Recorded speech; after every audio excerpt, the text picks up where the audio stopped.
freaking first cut. Golly.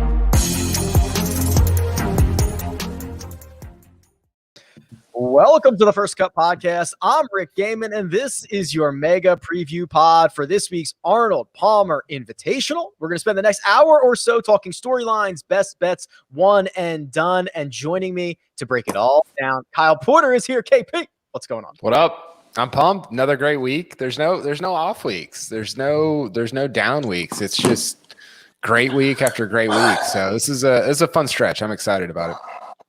What is a better Arnold Palmer Invitational moment? Terrell Hatton flipping the bird and shooting a body of water, or the other option is Jason Day withdrawing and being at Disney World hours later. I gotta go. I mean, producer Jacob gifted me with the shotgun, but Terrell Hatton shooting a body of water is incredible. I don't know if we can pull that up for people watching on YouTube, but that was an all-time moment, and it kind of got obscured on the broadcast last year. Like, not everybody saw it, and it was just like this one-off thing, and it was awesome. Last year's Arnold Palmer was pretty sweet. It was legit. Also joining us, it's the coach. Hey, coach, how's it going? I'm good. Now, I interviewed Matt Avery earlier today for my podcast, and he gave us a lot of interesting nuggets that I will release here on the show, but it should be a very, should I say, powerful week at the Arnold Palmer Invitational. I'll say that. It should be the Matt Avery Invitational. I know, right? It was interesting. I'll say this. We asked him why he performed so well there and not everywhere else. You know what he said? He goes, I can't concentrate long enough in order for me to play well over the course of 4 or 5 days.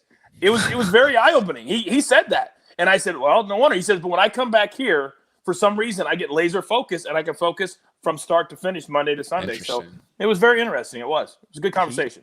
That is very interesting. He should figure that out, because it would be helpful if you could concentrate more than once a year. That'd be great. Yeah.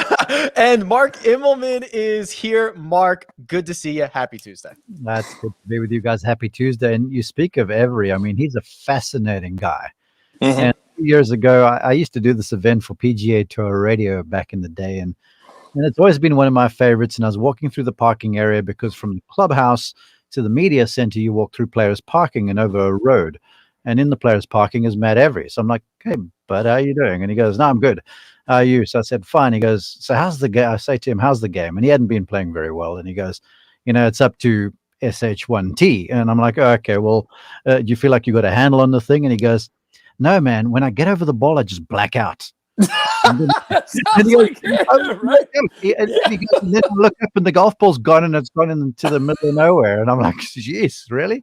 Yeah. Like, what do you do? And he goes, I don't know, man. I'm just going to go and hit it and see what happens. That sounds like a problem. Yeah.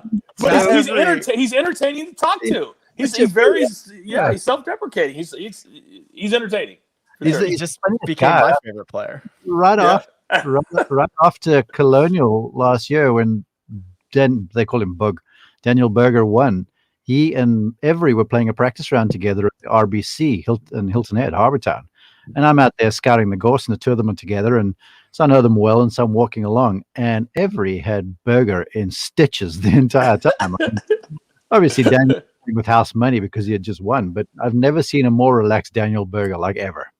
That's awesome. That's absolutely awesome. Love it. Before we get into our storylines, just a quick reminder. Go ahead, hit that like button for us. It goes a long way. Make sure you're subscribed if you are not already. And if you're listening in audio form, make sure that you're getting all of our downloads via a subscription. And if you want to leave us a 5-star rating and review on Apple Podcasts, that would be swell. And there may even be a little incentive for you to do that later in the show, but you'll have to stay tuned for that. We'll tease action. Storylines. If you had the word swell inside of 455 in this podcast. That was plus 180. Plus 180 on that. Cash those swell tickets right here early in the show. Gentlemen, we have one there is only one storyline for this week, and it is going to happen on number 6, and it is going to involve the biggest, beefiest player on the PGA Tour. KP, what is this carry on number 6? So if you're not familiar, this is that par 5 that loops all the way around the lake there. Here, producer Jacob has our imagery up here. Look at him. He is licking his chops to get a crack at driving this par 5. What do you think it is? A 370 carry? Yeah, I read, or I saw 370, but you see a bunch of tee boxes there. We're looking at the still shot on YouTube if you're watching or if you're listening, and there's different tee boxes that they can move around. There was actually a photo that was going around that it said the way to actually play this hole is to hit it back down 5 off to the left, and you can kind of see a glimpse of like a tiny glimpse of the 5th hole. If you hit it down 5 backwards, you have like 180. It's like a 280 carry down 5 and then 180 into the pin on 6. So I would actually like to see that more than I would like to see Bryson try to carry the lake here. Well, I think you're thinking of number 3. That's to the left-hand side over there. And I'm going to tell you that. Yeah, it's 3. That fairway is narrower than 6, and 6 is pretty narrow. Yeah. So I'm looking at this going, oh my God, are you serious? It's a big hit over there. I don't care whether you're Kyle Berkshire or Bryson DeChambeau. I'd be surprised if he pulls it off. I would be surprised if he tried it. He'll try it. Of course he will now. I will say this, guys. You guys have all seen the video that Justin James did, right? 2017 World Long Drive Champion. He made it 2 or 3 times. And obviously Bryson wouldn't have 2 or 3 chances, but it's definitely doable because we've seen it on video be done. Okay. It's certainly doable. I'd be interested to see how it's done in competition. That's my buddy Joe Idoni who put that photo together, which I just absolutely love. But I think we'll see it in the practice round, gentlemen. I think he's going to have to take a crack at it at some point. Yeah. Or if he's like 9 shots out of this thing, or like I don't know what it would take for him to actually or 9 up. Or 9 up. I could dump a couple in the lake and still get away with it. Maybe that would be interesting. So I just want to see the set of circumstances that allows us to get him to try this in competition, because it would be pretty fun. Oh, it would be awesome. It would be fantastic. Okay, so I've got a couple of more serious storylines for the week, but it's 2021 and it is looking up. New beginnings means new opportunities to grow your business. And if part of your strategy is adding new members to your team, well then LinkedIn Jobs is for you. It finds the right person quickly, and to make things better, your first job post is free. LinkedIn is an active community of professionals with more than 722 million members worldwide. Getting started is easier than ever with new features to help you find qualified candidates quickly. You can post a job with targeted screening questions, and LinkedIn will quickly get you your role in front of more qualified candidates. So you can manage these job posts and contact candidates from one single view on the familiar LinkedIn.com, as functions are now streamlined onto one simple screen. And you can do all of this even better from your mobile device, no matter where the day takes you. That's how LinkedIn Jobs can help you hire the right person faster. So when your business is ready to make that next hire, find the right person with LinkedIn Jobs. And now you can post a job for free. Just visit linkedin.com/first. Again, that's linkedin.com/first to post a job for free. Terms and conditions do apply.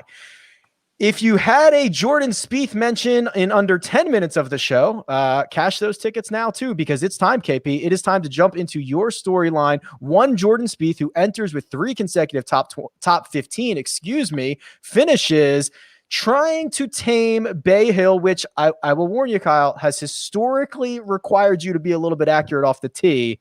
Any concerns in that department? Well, I did see it. I think you did a video or I saw something on Twitter that you were concerned about Spieth, and I don't know why you were saying that. I didn't delve into that because I didn't want to steal your take, but I also am concerned. What's so funny? I just think, I don't know why. Why? There could be no reason why I could be a little bearish on Spieth this week.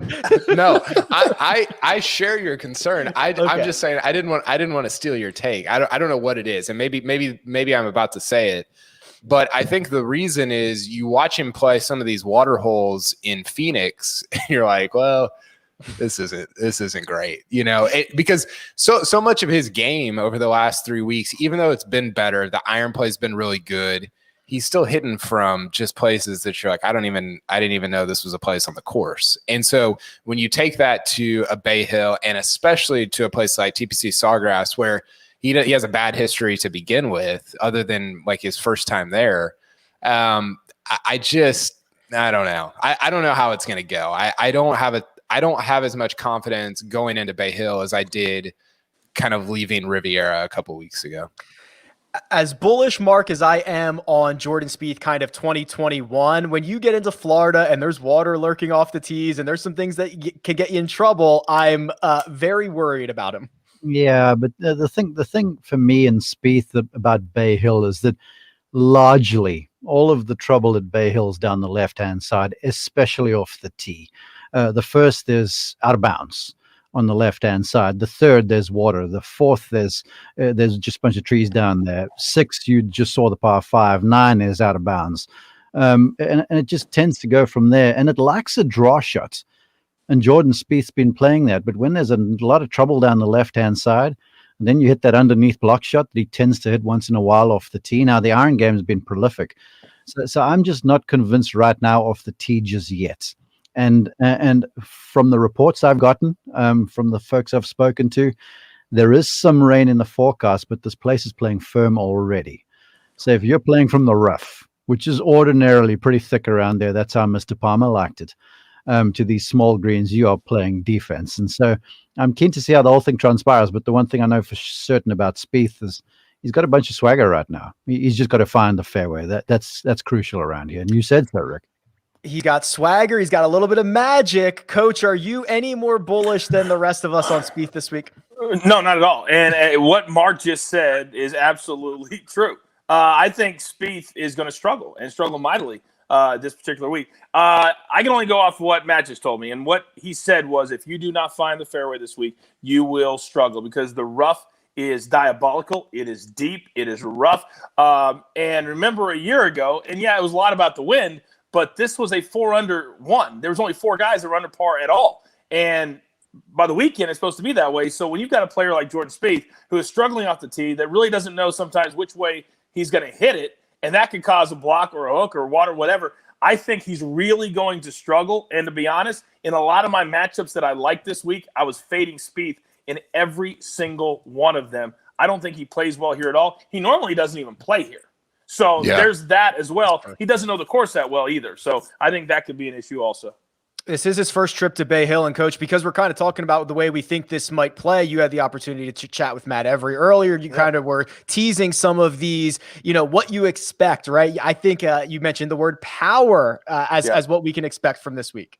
Yeah, he said that the cutting the dog legs is going to be imperative this week, and that for some reason it's more it widens out farther the farther you get. Than most of the time the landing area in most golf courses is where the meat of the wideness is. He says they've cut it so it's a little bit wider the deeper you go, and he thinks that guys like Rory, guys like Bryson, the ones that really can cut the corner will be successful. And then also the plotters. He goes, you're not going to see that middle area do very well this week. It's either the ones that can really cut it or the ones that stay in the fairway that are going to be the ones to back this week as far as who you're going to pick. I always think that's interesting, Mark, when you're talking about trying to cut dog legs. To me, that's a dream come true, right? Being able to do something like that, do it both ways. These guys on tour obviously try to bite off as much as possible. Do you see a similar skill set coming into play this week at Bay Hill? I do, and I'm glad to hear Coach's report there, because what I wanted to talk about was Rory McIlroy, and there was a time, and quickly to cutting the corners, like I talked about a hole like number 3, which is it runs adjacent to the Bay Hill Lake, which is the one that Bryson apparently is going to try and hit over to get to number 6 green on the par 5. So 6 turns left, 3 turns left as well around the same lake. And I've watched Rory just grill it straight over the top of the corner of the water, because the landing area of there's minute, and the rough down the right-hand side is punitive. And the green is just very narrow from front to back and ordinarily very firm. And so early on in the round with holes like 1 where you can cut the corner, 2's a man-sized par 3 down the hill, and then 3, I mean, it can whip you upside your head fast. And then the next hole's a par 5, but it's also no gimme. So driving the thing good around here is a real big deal. And a couple of years ago, when I was still doing radio, I had McIlroy in the final round. This was in 2018. And he put together probably the easiest, and you guys have heard me talk about this before, but the easiest 64 I've ever seen in my life. And certainly one of the easiest rounds of golf I've ever called in my life.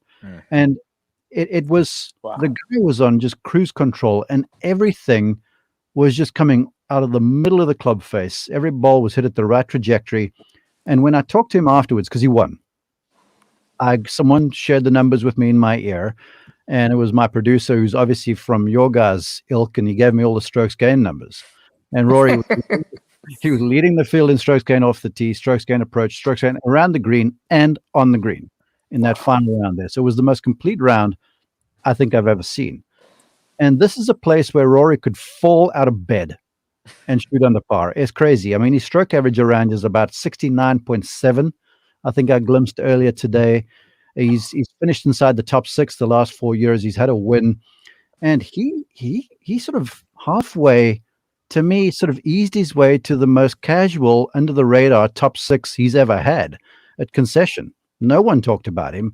He stumbled onto TV once or twice. He was sort of another story. And so I get the sense that all of a sudden Rory's playing into some form after a dismal effort in Riviera. He's back in Florida. He's on those greens. He's comfortable. He hit the ball beautifully last week. He really did, because those greens there, you had to hit the ball the right distance, and he did. And he was 6th, not doing anything so special. So getting back to Bay Hill, where, man, this place just fits him. And it likes that draw off the tee that he can hit. I think it's time. Rory McIlroy, I think it's time. And I'm saying this, and I think he's going to put to bed a number of naysayers this week. I really do. I hope you're right, Mark. I pulled up that final rounds from 2018. Rory McIlroy gained 8.5 strokes on the field. He gained in every single category, as you mentioned, Mark. The numbers are eye-popping. KP, this is not really a version of Rory McIlroy that we've seen in a calendar year, or at least, I mean, I shouldn't say that. One round at a time, we've seen this. It's about putting 4 together and hoisting a trophy on a Sunday afternoon that we have not seen. Yeah, no, we haven't. And I don't know, it was interesting. I was reading kind of what he said after Concession, and I don't know whether to be encouraged by it or discouraged by it, because he's kind of talking about, look, like I'm a little bit lost right now. I'm kind of searching for something right now. And yet he finished whatever it was, T6, I think is what Mark said. And so you're like, well, is that good, or is that bad? I think it's good that you can be searching and still finish in the top 10 at a WGC event. But I don't know. I have a little bit of pause over this week and next. I actually think I was thinking about this today. It feels like he's building more for Augusta, which he's always peaked at the wrong time around Augusta. It's either before or after, or just like he's never hit Augusta like in a week like the 64 you're talking about. So I don't know. Maybe this is the year that happens, but I mean, I'm with Mark. Like top 10 for Rory at Bay Hill is just like, it feels automatic. I mean, all-time strokes gained, it's Tiger at 3.4 and Rory at 2.8 or something like that in terms of the last 12 years of Bay Hill. So yeah, but I'm not feeling him for a win this week. A couple things to build on your point there, Kyle. As a golf instructor who's worked with some of these guys, all the pros will tell you when you're interviewing them, yeah, I'm trying to peak for the majors. Let me tell you what, if you peak for a major, you'll be lucky to do that twice in a row, because it's really hard to time how your body's going to be, how the golf swing's going to feel. I mean, anything can throw this sort of stuff off. But I like to see a golfer who's trending. And so when he goes into the major championship and all the areas of the game, the elements are starting to fit, and you can see there's sort of an ease with the approach to the game, then okay, this guy might contend. But by that being said, I've seen guys show up at majors and events playing crappy, and then the next thing they find a way to win for the week because they get this stuff cobbled together in a bottle. But there's one thing about McIlroy last week that that sort of led me to my observation and my take is that, to me, if there's been a weakness aside from the wedge game and the putting, it's that he's never really adopted a very managerial approach to the game. Unlike Woods, Tiger, who would hit irons off the tee and sort of play to a range and play to his strength, Rory is just so virtuoso, and the game's always come so easy that he just goes. He sort of plays like Phil. And if it all works, he's going to dust you by 10. And if it doesn't, he's going to go down in flames. And last week when he said he didn't have his best, yet he still played sixth, the shots that I did get to see on TV, he was very managerial. He was hitting the ball a hole high. He was manufacturing shots to a certain extent. He wasn't going one-dimensional. And so this sort of said to me, hold on, maybe this guy is now adopting this. I can play small ball with these guys a little bit and find a way to compete, even though I don't have my best stuff. And I was very encouraged by that, because I did see the comments that you refer to, and I'm like, wow, he's saying he's not hitting really well, but he's playing the game well. And that's a big deal. I want to see a guy who plays, not necessarily hits well. That's interesting. He's probably never had to adopt a game management style for his entire life, because he's just been that much better than everybody else. One other little nugget that came out today, Coach, is this PGA Tour partnering up with Amazon Web Services, AWS, to, quote, improve how fans view future and past tournaments. So as bullish as I am about the things that I'm about to read, I'm going to exercise a little bit of caution here, because what we've heard is that this new partnership will allow fans to have live access to every shot from every player at the Players' Championship, with hopes of doing this in the future, which is what we were supposed to get last year. It's what we got for one round, Coach. And then obviously the pandemic shut down the final 3 rounds of the Players' Championship and the ensuing 91 days afterwards. But this appears to at least be a step towards more available and public data, which, if you are thinking what I'm thinking, is going to be good for us. Here's the deal. So I did reach out because most people know I work for the PGA Tour, and I do PGA Tour Live quite a bit during the year. So I reached out to get a quote or an idea along the same lines of what I was thinking, and I got basically back the same thing that you just read to everybody at home. So it didn't. My plan didn't work. So I'll give you my own opinion on it. What this is fueled by, and to me, it's number one, and there's not a 1A, there's not a 1B. It is golf betting. It is golf gambling. 3 weeks ago during the Waste Management Open, when I was doing the tournament, we switched off of Hideki and Webb onto the Jordan Spieth group, which was the right thing to do at the time. Twitter went bananas and then many people tweeted at me and said, Coach, I bet on Hideki and Webb today based on who you guys were showing on PGA Tour Live. First of all, that's a problem. You shouldn't base who you're betting on who we're showing. But true. Second of all, it showed just how much, if you're watching on a Thursday or Friday morning, that most people, I would say 80 to 90% that are watching PGA Tour Live are betting on the event. So what this partnership does and will allow to do as they expand next year, and I've been privy to some information, but they haven't told me everything. But my gut tells me, in addition to all the feeds, right now we do 2 groups a day. We're going to do 4 to 6 groups a day from what I've been told. And then also I could absolutely see a gambling feed that could go with 2 or 3 other groups during the day. So this partnership, they're saying the right things, but it comes down to golf betting, golf gambling, which is exploding. And that's exactly what this is. And it's the right thing to do. I think that I think Coach is right about the impetus for it. I don't really understand what I read today, because what I read there's a Golf Week article that was sort of in conjunction with this release, and the person who wrote this said AWS will power every shot live, an app that will provide viewers live access to every shot from every player in a tournament. Okay, so I have a lot of questions based on that one sentence. I can answer that for you. Well, basically what you're going to be able to do is, with the new deal that's going up to like $700 million a year, they're going to add tons of cameras. So they'll have a camera on every hole. And so they'll shoot. So when you say you bet on Horschel against Kevin Na, you can hit Horschel and Kevin Na in your app, and then all their shots come up, just like PGA Tour Live does now. You'll be able to really put the players that you want to watch together in your favorites, and then everything pops up as soon as their shots are hit. It's like the Masters app. It's like what the Masters. That's exactly what it is. That's exactly what it is. So, yes. One, is every shot live like a separate app? Is it the PGA Tour app? Is it? I don't. So I think live is going to be a relative term. I also think app is a relative term, right? Because what they have is Tourcast, which is part of the leaderboard on the PGA Tour website, which is technically its own web app. So it might not be a physical app on your phone, but it's another software.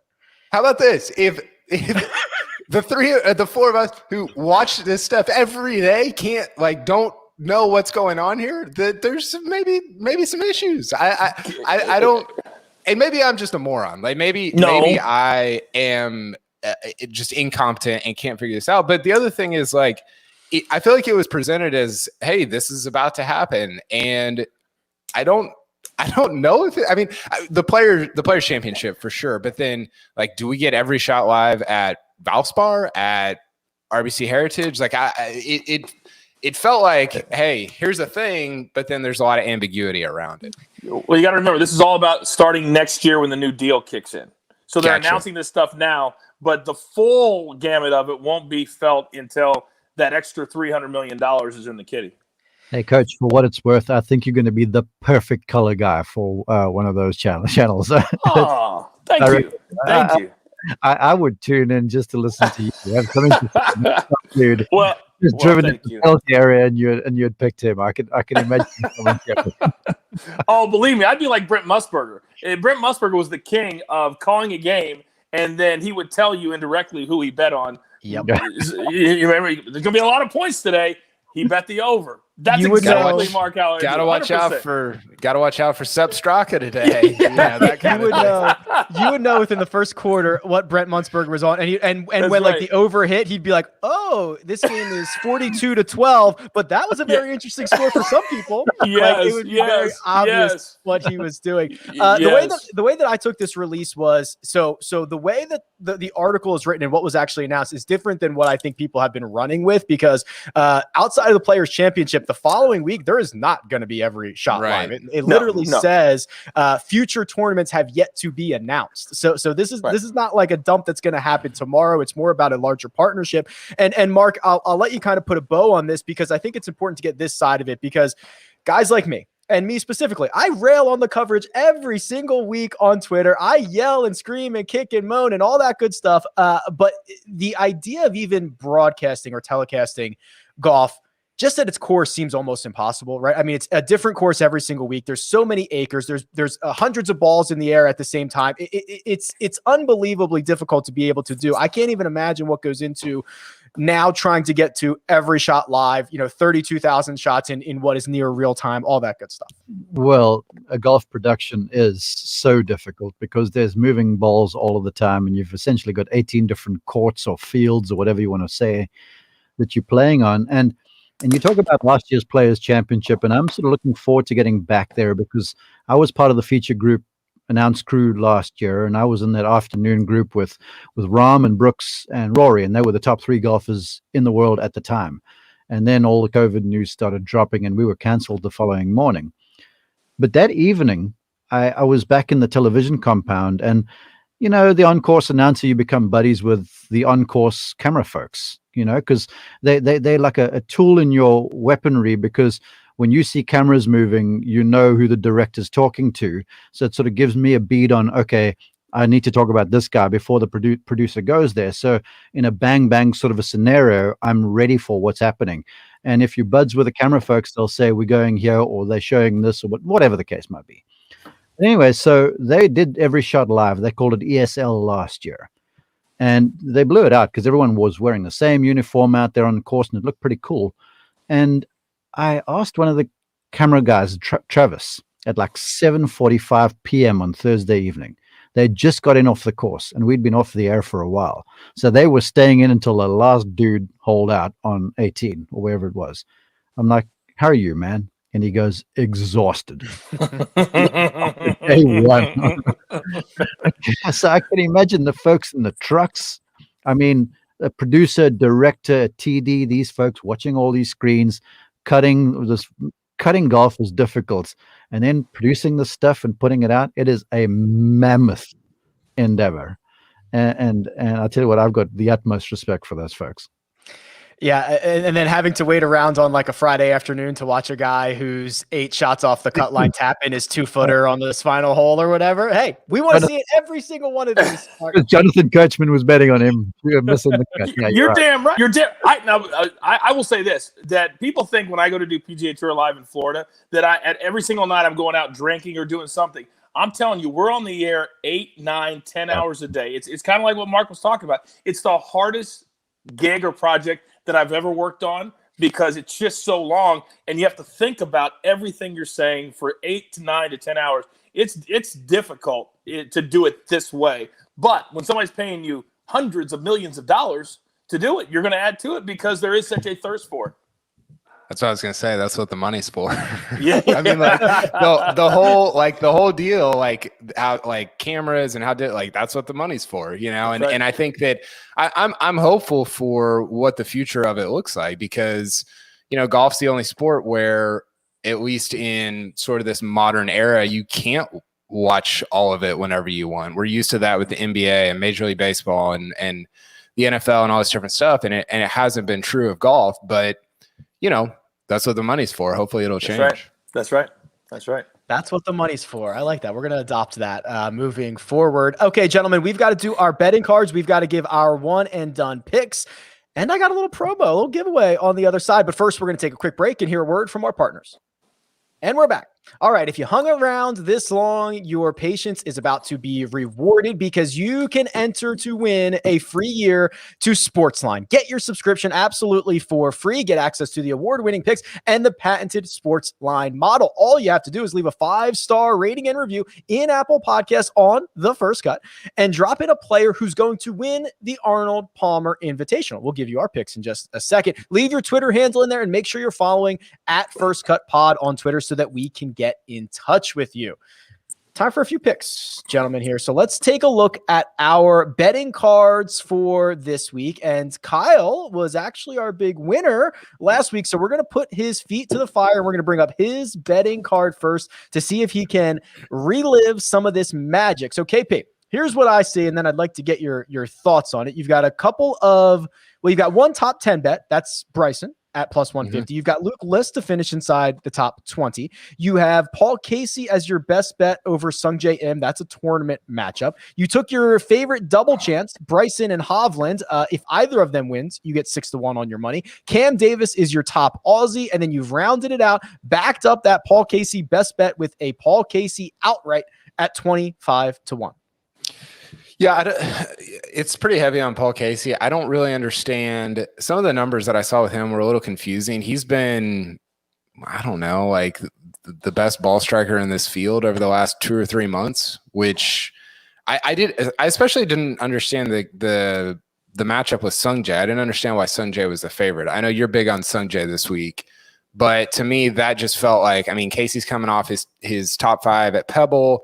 He won in the Middle East. He's been playing really well, and Sungjae has not. He doesn't have a top 10, I don't think, in 5 or 6 events. So, love Paul Casey this week. Bryson hasn't been playing that great, and yet he's still finishing kind of on the fringe of the top 10. I think he was T22 last week. Like I know he missed the cut at Riviera, but he's been just outside that top 10. And this is more of a historical play for him at Bay Hill. He's been awesome at Bay Hill. He finished second to Rory. He finished, I think, 4th last year. So he's got a couple top 5s in the last 2 or 3 years. So I really like him. I tried to get more in on Hovland, but none of his numbers were very good. Because he's been playing better than anybody else in this field, I think. Maybe him and Casey. And then Cam Davis, we've all been on for the last month. So, yeah. Kyle, I think the Sungjae love comes from the fact that he's played this place twice and finished 3rd twice. Yeah. So I think there's a little course history over there, but you're right. He hasn't had his best stuff about him. But the one thing about him, the way he hits it, as accurate as what he is, you'd think he matches up with a place like this very, very well. Yeah. As much as much as I love Sungjae KP, I think Mark's right. You're getting not only this factored in, you're getting the Florida swing factored in. You're getting guys like me who are all excited about Sungjae this week. And on the flip side of that, and I love Paul Casey this week. You're going to see that in a second. These guys don't get credit for what they do in Europe. Bookmakers don't give them credit for it, and maybe it's because the American betting public doesn't care about it, doesn't know about it. But I do think you're onto something here. Yeah, you should get credit for what you do in Europe because it's not a tour event, but it's still a win against some of the best players in the world. So I don't know. I guess all that to say, I think Paul Casey's a little bit undervalued this week.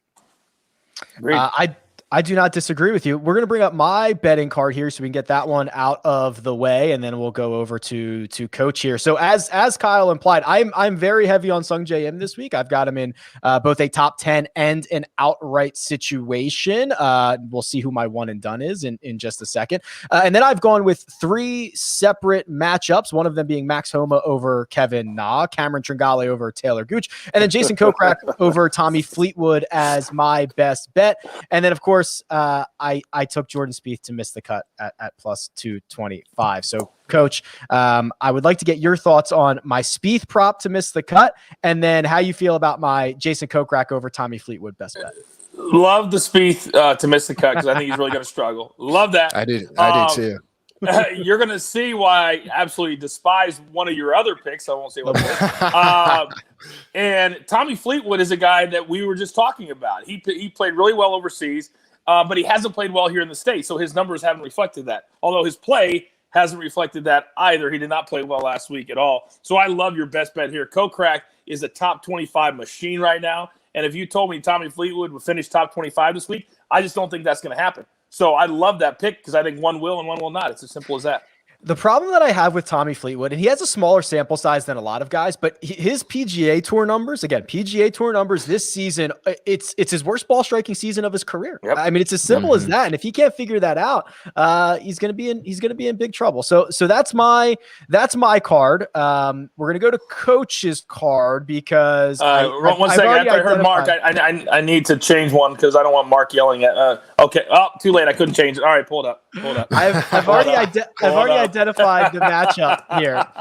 So the one that Mark, we are you know against which one it is. Sorry. Go ahead, Rick. Sorry. The one that we are against each other is you have the Kevin Na over Max Homa. Your other matchups are Hovland over Hatton. That's the one that I stared at for a long time, Coach. I was like, oh God, what do I want to do here? You have Bryson DeChambeau over Rory McIlroy, which I think that Mark would have something to say about. And then you're seeing if you can rekindle that Billy Horschel magic from last week, but this time you only need a top 20, Hovland top 10, and Louis stays in to be the top South African. Talk me through your card here. Well, the Hovland thing, I mean, I'm tired of betting against him, or not betting on him, I should say. And I think Tyrrell Hatton just is going to struggle this week, even though he's the defending champion. Victor Hovland every week is a top 10 machine. I'm betting more on him than I am against Hatton. DeChambeau, I think this is going to be a big week for him. He's had a history, guys, of struggle, then boom, then he pops up and wins. I think this is a place for him to do that based off of, I actually was reading some of the same quotes that Kyle was reading, and based off of how Rory, from what I've seen, has been hitting it, I think Bryson is just better than he is right now today. So I took that, getting plus 100 with DeChambeau. I like that. And I love the Kevin Na over Max Homa. Basically, Rick, here's why. Max Homa said, I don't know if you saw this on Sunday. He goes, I can take a couple of days off now, and then I'll get back after it at API. Basically, he didn't play on Monday and Tuesday. He told you he was tired. He told you that he was tired. Kevin Na is the ultimate plotter. So after talking with Matt Every today, I took this matchup and said Kevin Na is going to grind it out. And Max Homa, I almost played him to miss the cut, to be with you. And then Hovland top 10 is pretty obvious. And Louis is under the radar playing great golf right now. He just is. So taking him plus 175, and he's only got to beat, 6 or 7 other guys to win that bet. I think that's a lock. A lock. The other South Africans are, Mark, do not skewer me for this. I'm going to do my best, okay? So we've got Louis Oosthuizen. We've got Christian Bezuidenhout. We've got Brandon Grace. We have Eric Van Rooyen. No, I rolled my tongue. I take that back. Let me try again. Eric Van Rooyen. Royan. Royan, Dylan Fratelli, Charles Schwartzel. Those are your South Africans. It's not Charles. It's Charles. Not Charles. Apologies. Not Shark. You don't say Shark, do you? I do not. Right. Now I'm questioning everything that I say. I don't know. Everything. I don't know. And Louis is plus 175 out of that group, and that is a perfect segue to Mark's card, which is this is an all-timer here. This is 5 nationality bets. I've got a Euro for Mark. I've got an Aussie for Mark. I've got a South African for Mark. I've got a Swede for Mark. And I've got an American for Mark. They are Matthew Fitzpatrick, Leishman, Bezadenhout, Stenson, Patrick Reed, with Stenson being your best bet as top Swede at plus 250. Wow. Yeah, well, a couple things to bear in mind here. First off, I hadn't done this in a couple of weeks. I think the last one I did was Pebble Beach, and I'd been playing a playoff every single time. And then the 1 week I'm not on the show and I don't get to bet, there's a playoff with Riviera. So I was sort of thinking about that. And then I don't know how to navigate this William Hill website because I couldn't find matchups. I would have went with some of those too. And so at the risk of betting on something like a top 10 or a top 20, which could, just one lipped out putt could be the difference between winning a bet and losing a bet, I'm going for some, odds of just beating a few guys. So for me, there's only 3 Swedes in this group. It's Norlander, Alex Noren, and Henrik Stenson. And Stenson has not been putting together scores, but the game as a whole is there. And he's coming to a place where he'll be living at home. Remember, he lives down the road in Lake Nona. He's played this golf course 1,000 times. He's won around here. And so there's a comfortability factor about Stenson. So I think at plus 250, that's a good bet. Patrick Reed, with Americans in the group, you can help me there, Rick. I think for a guy who's playing really well right now, plus 900 is a killer number. I really do. Who's in that group? Help me out, please. So there's a lot, but the top ones are Bryson at 6-1. You took that Patrick Reed at 9-1. Then there's Jordan Spieth, Will Zalatoris, and Billy Horschel are the top 5. Mm-hmm. Yeah, so I think Reed's a really good one. As for Bezadenhout, Christian, he's just a beautiful golfer, and I think him at plus 350. Even though I've got a lot of respect for Louis, and I'm so glad that Brandon has broken back into the winner's circle, I think Christian, the way he just puts the ball in play and putts really nicely, he could thrive around here. And then I was interested. Now, Matt Fitzpatrick plays very well around here, so that's a Euro. And I thought the number with plus 800 was good. But I was interested at Kyle's Cam Davis as top Aussie, and I nearly called a wine bet over then. I've thought about this for a bit. I think Mark Leishman, who's beginning to play well, who finally got his instructor over here after the COVID thing late last year. The game is there, was sound last week apart from just 2 tee shots, which cost him, I think, like 5 strokes. He's coming to a place where he's won, finished second or third here, I think it was last year. I think Leishman, who's rounding into form, at a good golf course for him. And that plus 240 is also a good number. Real quick, Rick, you know what makes his Reed such a smart bet? For people that are at home right now trying to figure out how to bet on golf, is Reed is plus 2,000 to win. So you're basically cutting that way more than in half, and you're getting half the number. So that's a really, really smart bet. For if people are looking to bet on something at home, you're getting Reed at plus 900. Great value there. I'd like to say that I thought just that way, but I didn't. I just didn't. I'm here to help you, Mark. He just couldn't find the matchups on Will Hill, so he stayed here with the. From now on, I'm going to take it upon myself. Every week, I'm going to send you the matchups myself, Mark, so you can have all the matchups to play. Thank you, my brother. You're welcome. Do you want to do the wine bet? Yeah, sure. Let's do it. Nah, I don't think Jacob, put it up at the bottom. No, put it at the bottom, Jacob. no. You can't back out now. You can't back out now. I wasn't offering. I was asking if Mark. You asked if he wanted to do it. It was a discussion. It was not an acceptance. You put your hand out virtually. You put it out virtually like that. This is crooked.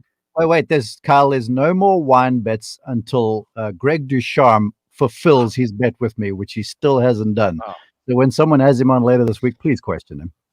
What will happen first? Greg pays off his wine bet, or Justin Thomas wins 35 times this decade? Whoa. 25. Those bets are going to get resolved in the same week. They are probably.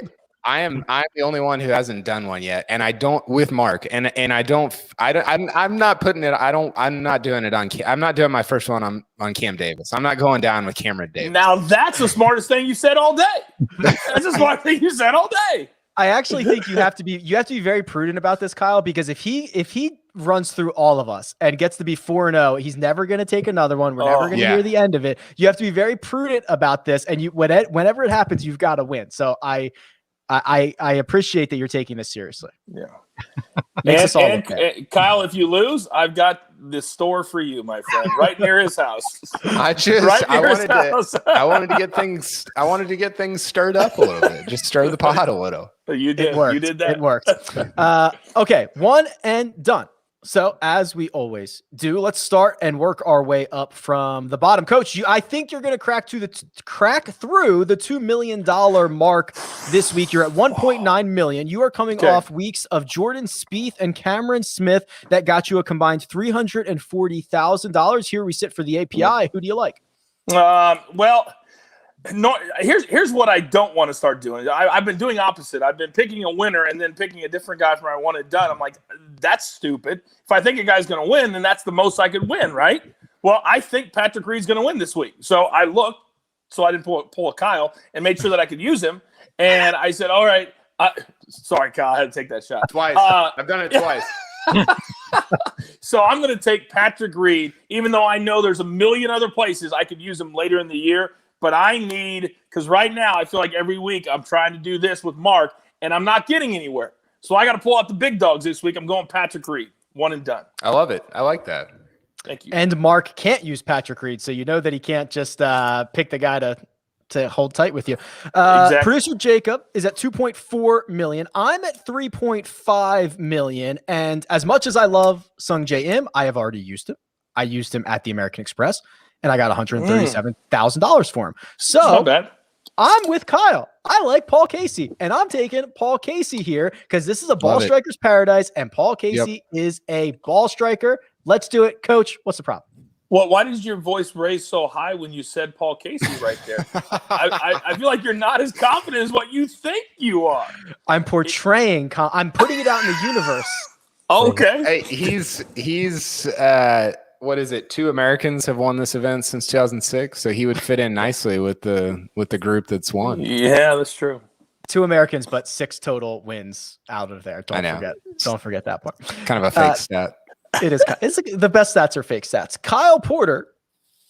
Yeah, I got a good one this week.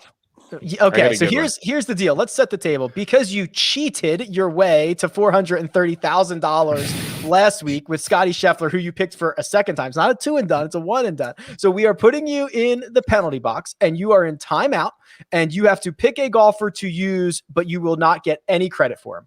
Yeah, so I'm going to pick Robert Gamez. I feel good about picking the 1991 winner of this golf tournament. What did he get the $400,000 from Scheffler, by the way? So that's what we said. Producer Jacob is very lenient on these rules. So we gave him the $400,000, and he's got to sit out this week.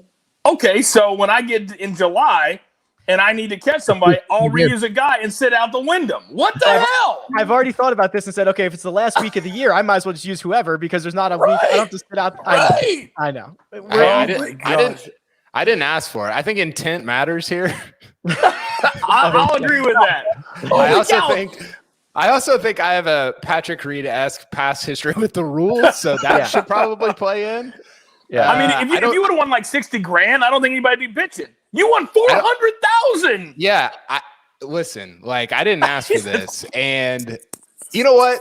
Actually, I'm so critical of Reed. All of the critique either. No, huh? What? Reed didn't ask for all the critique on social media. No, he didn't. Here's the thing. I'm so critical of Reed. I'm giving up the $400K. Take it off my thing. Wow. Producer Jacob. It is unfair of me to criticize Reed for what he's done and take a $400K I didn't deserve. So there we go. Bravo is right. Bring him back. He's allowed to play this week now. Take it up. I will give you credit. No, you No, get I'm to not- play. Now you can pick. Yeah, you can play. Hell yeah, Oh, you can really? play. I'll Yes. yeah, we'll take your We'll take Absolutely. your 400,000 away, and you can play. That's big time. That's Okay, big time by okay. you. Hell yeah, you can I'll play. come back to you. I'll come back to you. How about that? That's Okay, awesome, okay. man. That's I might still take Robert Gamez. Who knows? All right, Kyle, we're donating his That's $430,000 awesome. to charity, and we Okay. are gonna let him back in this week. So we go to Greg, who's at 4.8. Greg's not here. We'll get his pick. Mark, you are back on top, back in the lead, 5.1 million. You are coming off a great Victor Hovland pick that got you 783,000, and now you get to try to extend that lead, and you got your Dukes up. Where are you going? Hey, Coach, how many more weeks until Augusta National? I only have to hit 5 straight winners to catch you. It's okay. Okay, right. I That's got a big it in purse me. next week. And Yeah. Rick said so nicely to set the table for the folks who are listening to this the first time. My Yes. friend, the coach, this guy over here, wherever he said to me that he was going to catch me by the time the Masters rolled around. Well, you got a lot of work, a lot of sledding to do there, Coach. The only smart thing I didn't say, I didn't bet you a bottle wine. of wine on it. Thank God. Thank God. This week, I am going to 2 guys who've played this place well, and one guy especially who's playing, very well right now, honestly, and that's Matt Fitzpatrick. I know what I'm hearing from folks saying, coaches saying, Matt Every says you got to hit it long, but you know what? If you're playing out of the fairway and you've got a good short game, you can compete anywhere, and Matt Fitzpatrick has proved he can do that around. Yes, I'm considering right now Fitzpatrick versus Leishman. I've got a sense about Leishman. He's coming to a place where he's playing well. So I'm on the fence. It's typically what I do. I try and go into the Wednesday with, I've narrowed it to 2 folks. So right now I would say I have Fitzpatrick at a nose because I'm not sure what he's going to play the rest of the year between the European Tour and the PGA Tour commitments. And Leishman I could use elsewhere. So I think it's probably going to be Fitz. I do.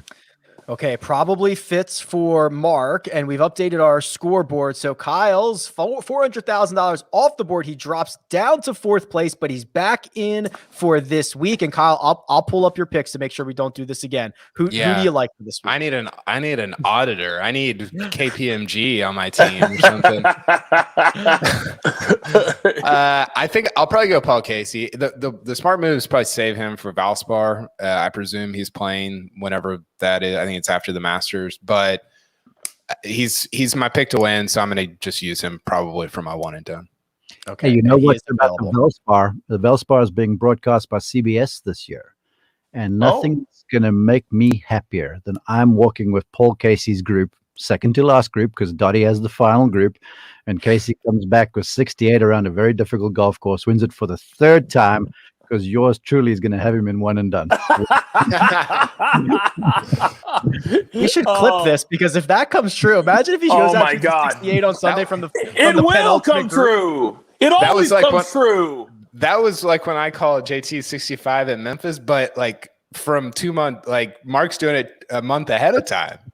Yeah, I like this. We should just do this and like we'll get enough of them right that we can like eventually 100%. we'll That get was them right. 100%. It was a Kyle Porter take. It's just like, you just throw something and maybe it'll stick.